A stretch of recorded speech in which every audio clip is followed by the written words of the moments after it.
ఆరా ఆధ్యాత్మికమా లేక సైన్సా?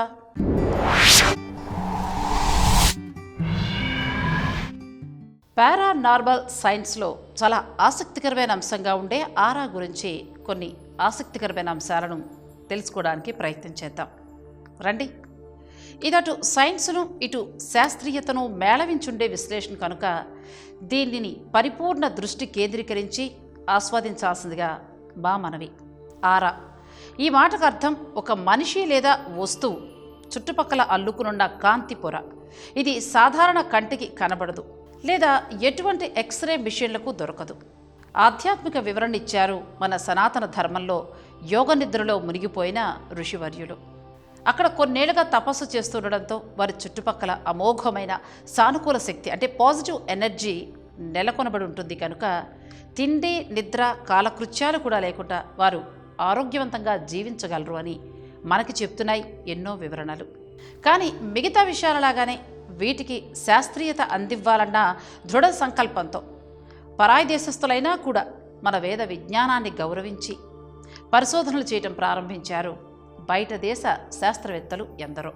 మొట్టమొదటిసారిగా ఈ పదాన్ని ఆంగ్లంలోకి తెచ్చింది లాటిన్ ఇంకా గ్రీక్ ప్రతుల ద్వారా. ఆరా అనే పదానికి లాటిన్ ఇంకా గ్రీక్ భాషలో వీచే గాలి లేదా తీసుకునే ఊపిరి అనే అర్థం వస్తుంది. ఇలాంటి అర్థం వచ్చేలా ఈ పదానికి రూపకల్పన చేయడానికి గల కారణం ఆరా అనేది జీవ పదార్థమని, మనిషి లేదా ఇతర జీవులు బ్రతికున్నాయా లేదా అనే విషయాన్ని తేటతెల్లం చేయగల శక్తి ఆరాకుంటుంది కనుక దీనికి ఆ పేరును ఇంకా అర్థాన్ని ఇచ్చాము అని చెప్పుకొస్తారు భాషా ప్రావీణ్యులు. ఆంగ్లంలో ఆరా గురించిన వర్ణనకు coloured emanation of human energy field అంటే మనిషి చుట్టూ అల్లుకున్న కాంతి తరంగాల తాలూకు రంగుల కలయిక పరిమితి, ఇంకా వాటి యొక్క సరీకృత అమరిక అనే అర్థాన్ని ఇచ్చారు శాస్త్రవేత్తలు. ఇక ఆరా అనే విషయాన్ని కనుగొన్న వ్యక్తిగా మీడియా గుర్తించిన మొదటి వ్యక్తి చార్లెస్ వెబ్స్టర్ లీడ్ బీటర్. థియోసోఫీ అనే దైవిక గ్రంథాలను పఠించడానికి ఇండియాకు వచ్చిన ఈ ఇంగ్లాండ్ నివాసి తనొక మనిషి చుట్టూ అలుముకుని ఉన్న ఎనర్జీ ఫీల్డ్ను అంటే ఆరాను గుర్తించగలిగాను అని, దానివల్ల మనిషి యొక్క స్వభావాన్ని ఇంకా కదలికలను అంచనా వేయగలను అని, ఒక్కోసారి ఆ మనిషి ఎప్పుడు చనిపోతాడో కూడా చెప్పగలను అని చాలా రకాలుగా తన గొప్పతనాన్ని గురించి ప్రచారం చేసుకోవడానికి ప్రయత్నం చేశాడు. కానీ అవి మాటల మూటలు అని, శాస్త్రీయంగా నీవు చెప్పేదానికి మాకు ఆధారాలు కావాలి అని ఆయన మాటలు ఆధ్యాత్మికంగా భక్తుల్ని ఏమార్చే విధంగా ఉందని ఎద్దేవా చేయడంతో చార్లెస్ థియరీని అంతగా పట్టించుకోలేదు ప్రపంచం. క్రమేపీ ఆయనను అందరూ మర్చిపోయారు కూడా. చార్లెస్ తర్వాత అతని ప్రేరణతో Rudolf Steiner, Edward Cage, Christopher Hills లాంటి వారు కూడా ఈ రీసెర్చ్ను శాస్త్రీయబద్ధంగా కాక ఆధ్యాత్మిక చింతన ఇంకా వివిధ రకాల కార్యక్రమాల ద్వారా ప్రాచుర్యంలోకి తేవడానికి తమ వంతు కృషి కూడా చేశారు.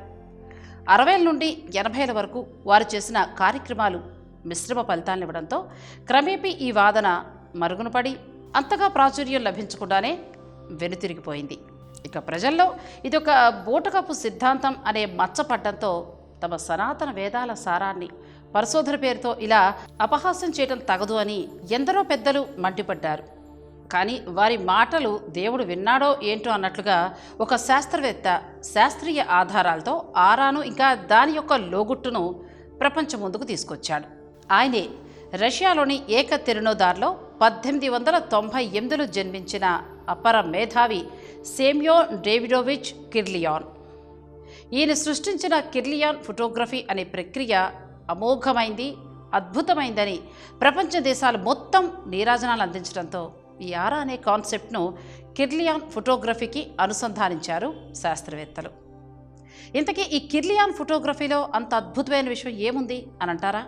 ఇది జీవజాలం ఇంకా వస్తువుల చుట్టుపక్కలుండే కాంతి తరంగాలు ఇంకా శక్తి క్షేత్రాన్ని అంటే ఫోర్స్ ఫీల్డ్ను మన కంటికి చూపగలదు. ఇది ఫోటోగ్రఫీలోని ఒక పెను విప్లవమని గుర్తింపు తెచ్చుకోవడమే కాక కొన్ని వేలేళ్ల నాడే మన పండితులు ఇంకా జ్ఞానులు ప్రబోధించిన ఆరా సూత్రం నిజం అని వారు చెప్పిన విషయాలు అన్నీ అక్షర సత్యాలని ప్రపంచానికి చెప్పిన ఘనత సెమ్యోన్ డేవిడోవిచ్ కిర్లియాన్దే అని భారతీయ జ్ఞానులు సైతం వారిని కీర్తించడం జరిగింది. అప్పట్లో రష్యా మీడియాలో కొన్ని ఇంటర్వ్యూల్లో కూడా కిర్లియాన్ ఫోటోగ్రఫీని నేను 1939లో అందుబాటులోకి తెచ్చినా కూడా నా పరిశోధనకు చాలా సహాయపడింది మాత్రం ప్రాచీన భారత విజ్ఞానమని ఆయన చెప్పుకురావడంతో అంతటా భారతీయ మేధస్సుకు బ్రహ్మరథం పట్టారు. సేమియోన్ డేవిడోవిచ్ కిర్లియాన్ ఫోటోగ్రఫీ గురించిన ఐడియా రావడానికి గల కారణం తన జీవితంలో జరిగిన ఒక ముఖ్య సన్నివేశం. ఒకరోజు ఆయన ఇంకా ఆయన సతీమణి హాస్పిటల్లో ఉన్నప్పుడు వారి కంటపడ్డ ఒక పేషెంట్కు జరిగే ఎలక్ట్రో ట్రీట్మెంట్, అంటే కరెంటుతో చేసే వైద్యం.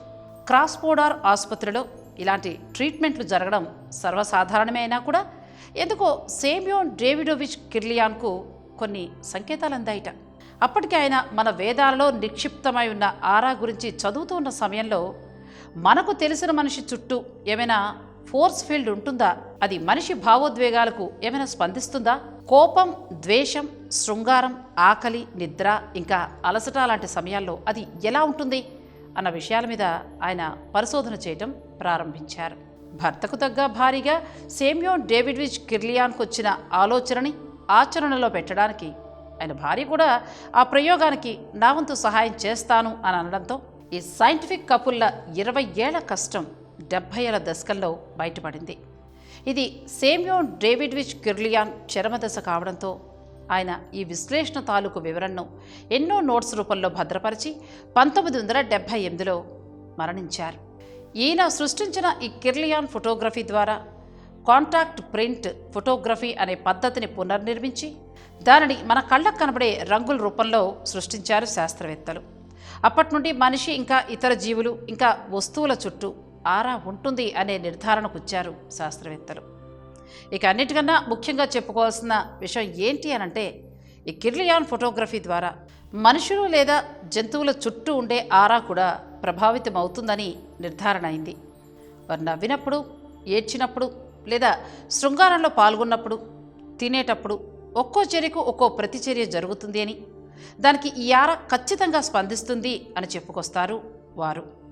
సరే, ఇంత కష్టపడి పరిశోధనలు చేసి ఇలాంటి అమూల్యమైన ఆవిష్కరణలు చేశారు కదా, దీనివల్ల మనకు ఒరిగేదేంటి, ఆరా ఉంటే ఏంటి లేకపోతే ఏంటి అనే ప్రశ్నకు సమాధానం కూడా ఇచ్చారు ఈ విషయం మీద పరిశోధన చేసిన శాస్త్రవేత్తలు.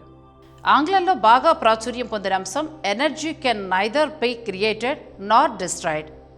దీనికి సమాధానం మేము ఇక్కడ నిరూపించదలుచుకుంది శక్తిని మనం సృష్టించడం లేదా నాశనం చేయలేం, కానీ దాన్ని కొలవగలడంతోనే మనకు ఫ్రీక్వెన్సీ అనే సిద్ధాంతం పుట్టుకొచ్చింది. అది ఉండడం వల్లే మనం ఈరోజు వాడుకునే ఉపకరణాలు, సెల్ ఫోన్ నుండి సాధారణ కత్తెర వరకు అన్నింటిలో ఏ వస్తువును ఎంత సామర్థ్యంతో వాడచ్చు, దాన్ని ఎంతవరకు మనం ఉపయోగంలోకి తీసుకురావచ్చు, దానివల్ల మనకు కలిగే లాభ నష్టాలేంటి, దాని ద్వారా మనం ఇంకా ఎన్నో విషయాల మీద ఎలాంటి పురోగతిని తీసుకురావచ్చు అనే అంశాల మీద ఒక నిర్ధారణకు రావచ్చు అని వారు ఇచ్చిన సమాధానానికి సదరు నోరు పారేసుకునే వారికి దిమ్మ తిరిగినంత పని అయింది. మీకు ఎలాంటి ఆవిష్కరణలు చేయటం చేత కాదు, పక్కవారి పురోగతిని చూసి ఆడవడం కన్నా మీతో అయ్యే పని మరేదీ లేదు, ఎందుకు పుడతారో మీలాంటి వారు అని శాస్త్రీయ సమాఖ్యల వారు పరిశోధనల్లో ఇంకా రచనలపై ఎద్దేవా చేసేవారి మీద విరుచుకుపడతారు. అవును కదా, నరం లేని నాలుకను అదుపులో పెట్టుకోపోతే తగిన మూల్యం చెల్లించక తప్పదు అనే విషయం ఈ విశ్లేషణల ద్వారా స్పష్టంగా మనకు అర్థమవుతుంది. కొందరు ఈ ఆరాను దయ్యమని, భూతమని, ఆత్మ అని, పిశాచమని వారికి అనుకూలంగా ఉండేటట్లు వక్రీకరించిన సిద్ధాంతాలతో ప్రజల్లోకి తేవడంతో ఈ సిద్ధాంతాన్ని వ్యతిరేకిస్తూ ఉంటారు ఆధునికులు. కానీ ఇక్కడ మనం అర్థం చేసుకోవాల్సింది ఏంటి అనంటే ఇది కేవలం ఆధ్యాత్మికమైన విషయం మాత్రమే కాదు, సైన్స్ అని వారు చెప్పుకొస్తారు. దీనిని మీరు మా మీద ఎంత రుద్దాలని ప్రయత్నించినా లేదా ఆధారాలతో నిరూపించినా ఇంకా మాకు నమ్మబుద్ధి కావటం లేదు అని వారే తేల్చి చెప్పడంతో వాదన పర్వాలు ఆరా మీద అలా శతాబ్దాల తరబడి కొనసాగుతూనే ఉన్నాయి.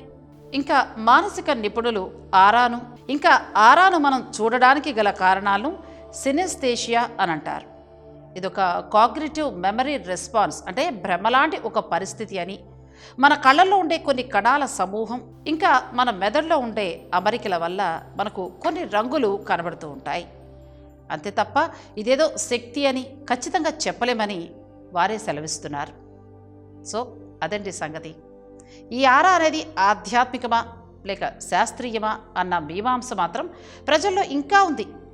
ఒక పక్క సనాతన సూత్రాలు, ఇంకో పక్క కంటికి కనిపించే రంగురంగుల ఆధారాలు. మానసిక నిపుణుల కథనం ప్రకారం ఇదొక భ్రమ. అలా రకరకాల సిద్ధాంతాల నడుమ ఆరాను సరిగ్గా మాత్రం ఎవ్వరూ జస్టిఫై చేయలేకపోతున్నారు. ఇది ఏ కోవకు చెందిందో అనే విషయాన్ని ప్రజలే నిర్ణయించాలి. మరి ఇలాంటి మరిన్ని విశేషాల కోసం మా ఛానల్ని సబ్స్క్రైబ్ చేయండి.